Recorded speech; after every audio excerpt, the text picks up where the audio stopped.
What's up, guys? So, just gonna share a few thoughts on the X-Lite controller. Yes, I got one of these, mainly because I'm going to be traveling a lot, and that's one of the reasons why I fly my micros, because they're easy to carry. My very first controller was the Devo 7. This is like your standard size controller. It's pretty big. I mean, it feels pretty nice. I started FPV 1 year ago, literally just exactly a year ago. And this was one of the first, well, the first controller I got. I got the Valkyria Rodeo 110, and this was the only controller you could use with it. So I tried to get all my receivers for this, for my builds that came after. Then I heard about the jumper, and I thought this is perfect. It's small. These gimbals are a lot shorter than this. Yeah, I'm sure you know that. And they feel like the springs on these are very light. They don't give you much resistance to your movements, which can be okay. But there was a learning curve. But that's what I've been flying for like maybe 8-9 months now. Yeah, so as much as I like having a multi-protocol radio, I just ended up with nothing but XM Plus and the RXSR, all these things. I thought, why not just get FR Sky remote? And yeah, here's the X-Lite. Yeah, first of all, the gimbals feel a little different to the jumper. They have pretty much the same throw, just maybe a little bit less. But the springs are very nice. They're so smooth. I'm not going to go over how you set the tension or anything. There are millions of videos to do that. But yeah, that's basically it. I just want to show you how it was transitioning from the jumper to this guy. It's easy to just throw in my bag. It doesn't have an antenna. I have the option of going with the long range after. I just think this is the greatest thing. It feels amazing. I'm very happy with this, actually. Extremely happy. Because the jumper says it has a 150 milliwatt output. Typical radios usually have around 100, if I'm not mistaken. I might be wrong on that.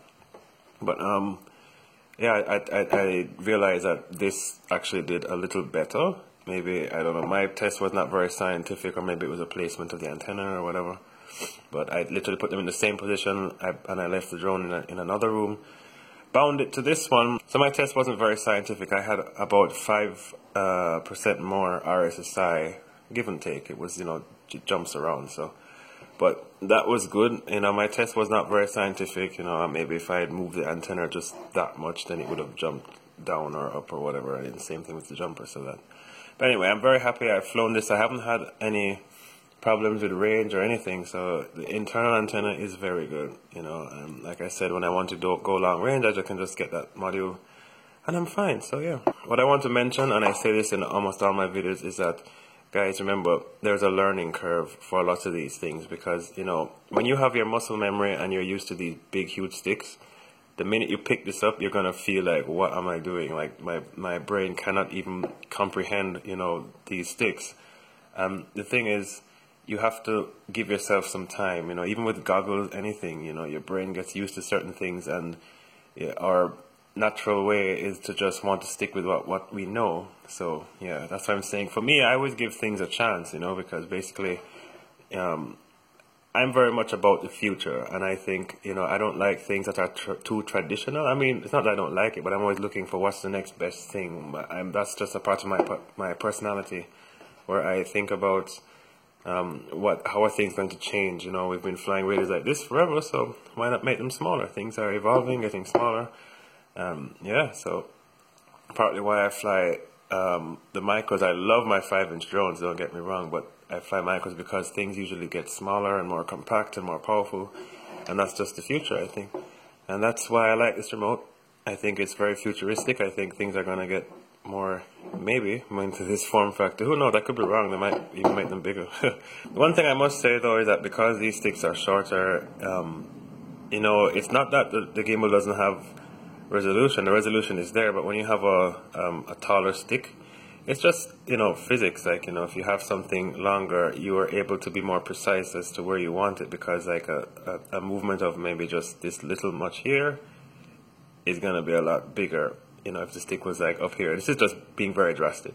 So basically, having a shorter stick, you have to even fly smoother, and yeah. But for me, I have a lot of curve in my Expo, so the middle of my sticks are very, very soft, as you'll see the way I fly.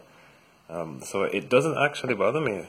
I actually feel a lot more accurate flying this radar than with the jumper because of the, I guess, the feedback and the smoothness of the gimbals.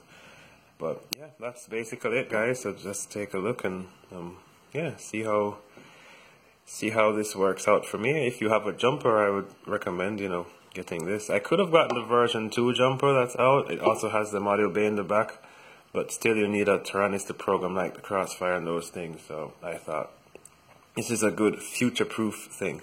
Anyway, guys, that's just my quick overview of this wonderful controller. I love it very much. I'm very happy that I got it, and yeah, take a look at the flight video and enjoy. So here I'm about to fly. I'm going to show you what I'm flying here. This is my run cam build.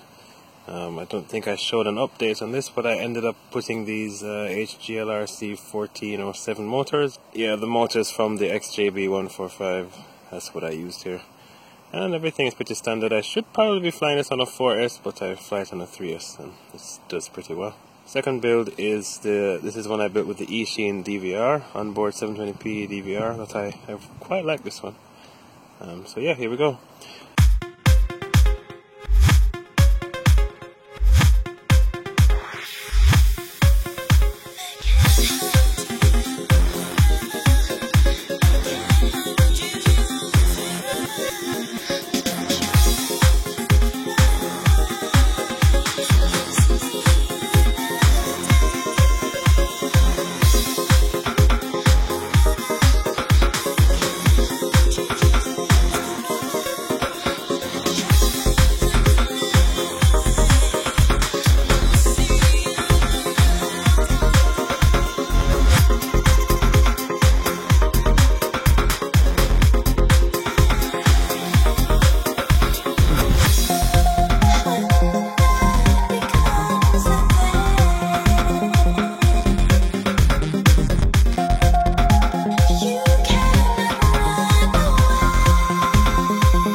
One thing I forgot to mention is the biggest learning curve is these tiny little switches right here. It feels very different. It's nice, I like them because you don't have so much switch to knock off when you throw it in your bag, but disarming, it's like you have to really get used to that, so yeah, that's kind of what